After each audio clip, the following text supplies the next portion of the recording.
vídeo anterior, discutimos sobre as tecnologias de produção que são aplicadas no âmbito rural e quais as suas influências no meio ambiente.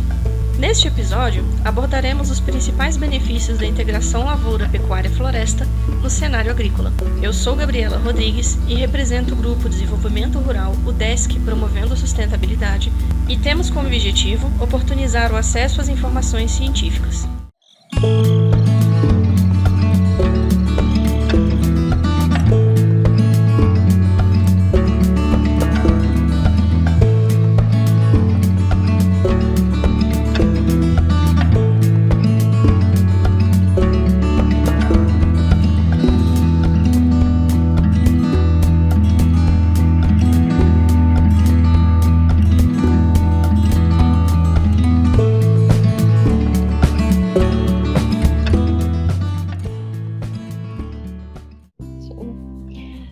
Aproveitando o momento aqui que a gente falou de madeira e grãos, você poderia comentar para a gente quais os principais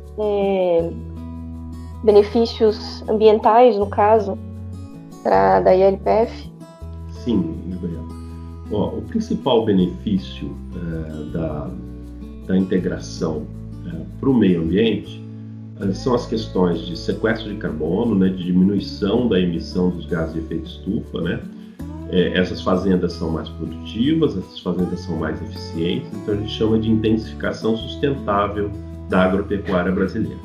Então, quando esse produtor adota essas tecnologias, ele vai aumentar a matéria orgânica de solo, consequentemente aumentar a fixação de carbono, certo? Então, esse manejo de solo é extremamente importante. O aumento da matéria orgânica de solo nos solos nossos, que são muito pobres na maioria das vezes, né, com exceção aí para o sul, né, que você ainda tem solos ricos em matéria orgânica. Se você pega os solos de cerrado, algumas regiões do arenito, como algumas regiões do norte do Paraná ali, né, o arenito Kaiowá, você tem áreas muito pobres em matéria orgânica. Então, quando você usa a tecnologia de integração, você promove um aumento significativo do teor de matéria orgânica desses solos. Então, você fixa carbono e diminui a emissão de gases de efeito estufa, né? Você aumenta a eficiência de cada componente. Então, você não precisa aumentar suas áreas, você vai melhorar a produtividade das áreas que você já tem. Você, o que a gente chama de desmatamento evitado, né? Quando você produz mais, você tem um desmatamento evitado porque você não tem necessidade de crescer horizontalmente. A gente vai fazer verdadeiras prateleiras nas nossas propriedades, certo? Então, esse é o principal,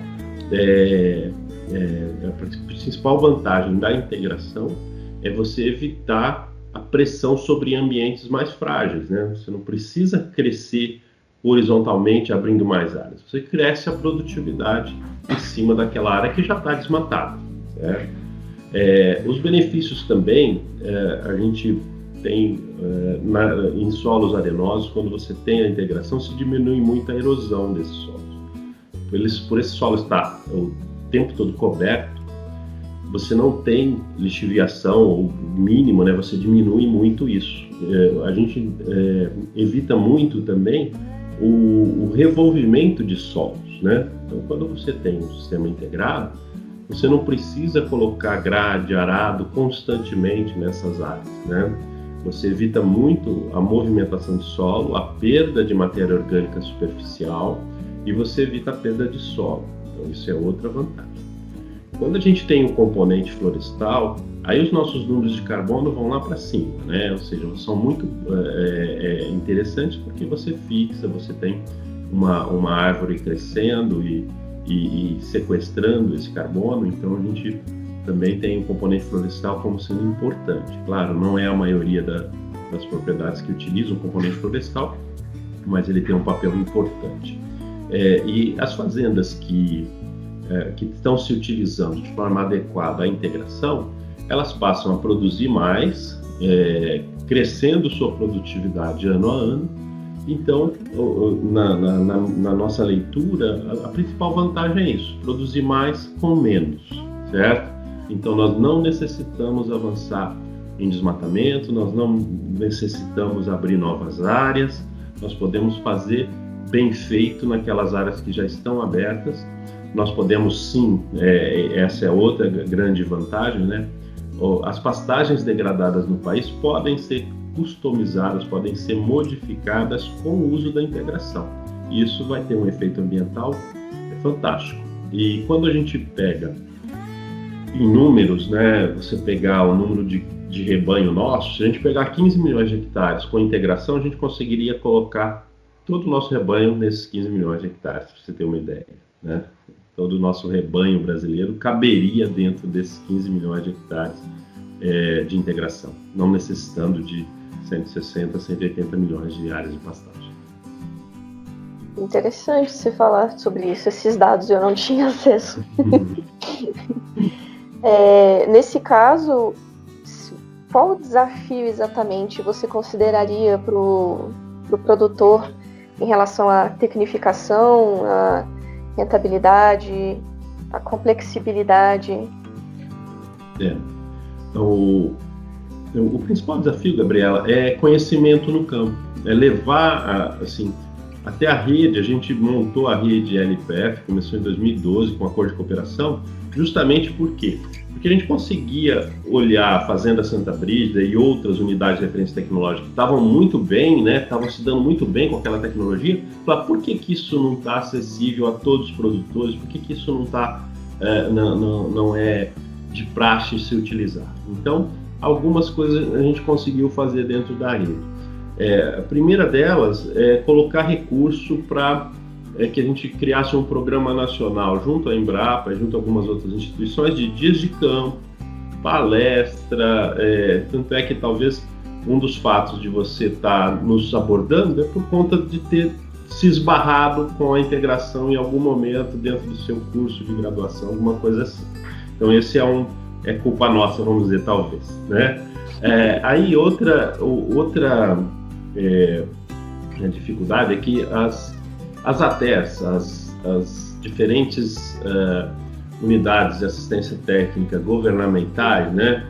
Da mesma forma que a gente tem o SUS hoje fazendo sucesso porque está lidando com o Covid de forma exemplar, por todos os desafios que a gente vê na TV, mas o SUS a gente tem um dos únicos países do mundo que tem um sistema de saúde centralizado e, de certa forma, muito eficiente. Nós tínhamos as ATERs, nós tínhamos a Emater, nós tínhamos a CAT, nós tínhamos várias instituições de assistência técnica ao produtor espalhadas por todo o estado, por todos os estados, que pegavam essa informação gerada pelas instituições de pesquisa, Embrapa, universidades e tudo mais, e faziam o link com esse produtor.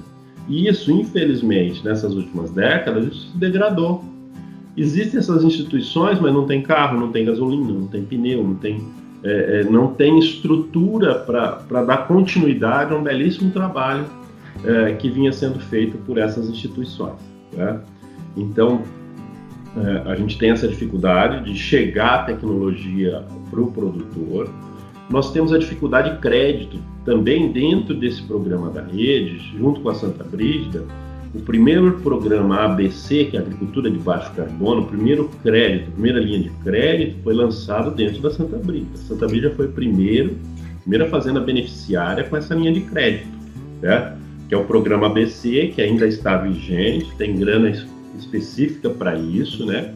Então é um programa governamental de incentivo ao crédito agrícola, agropecuário, para tecnologias de baixa emissão de carbono, né? A integração lavoura, pecuária, floresta é o carro-chefe dessa tecnologia.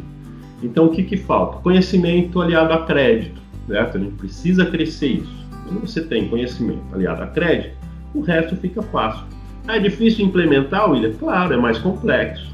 Você pega um produtor de gado, de cria, tradicional, que vai lá uma vez por ano, desmama os bezerros e vende, a dinâmica da integração é totalmente outra, né? Ele vai ter que ter, saber fazer análise de solo, ele vai ter que fazer um orçamento de insumos que ele vai utilizar, ele vai ter que ter um momento de comprar esse insumo, um momento de plantar, um momento de cuidar da lavoura, um momento de fazer os tratos culturais, herbicida, defensivo e tudo mais. Então isso tudo gera uma complexidade de gestão diferente, que ele precisa ter um consultor, precisa ter alguém do lado dele orientando se ele não tem essa disponibilidade de informação. Então são as dificuldades um pouco... e crédito para comprar animais. O animal é muito caro, né? Quando a gente vai colocar 4 garrotes num hectare, a R$2.000 são R$8.000 por hectare. Então ele gastou aí talvez uns 4.000 para fazer a soja e tem que ter mais 8.000 para pôr o gado. Então são R$12.000 aí, de R$14.000, R$12.000 de entrada que ele vai ter que ter disponibilidade de crédito ou de dinheiro próprio para fazer a atividade. Então também não é uma coisa fácil, né?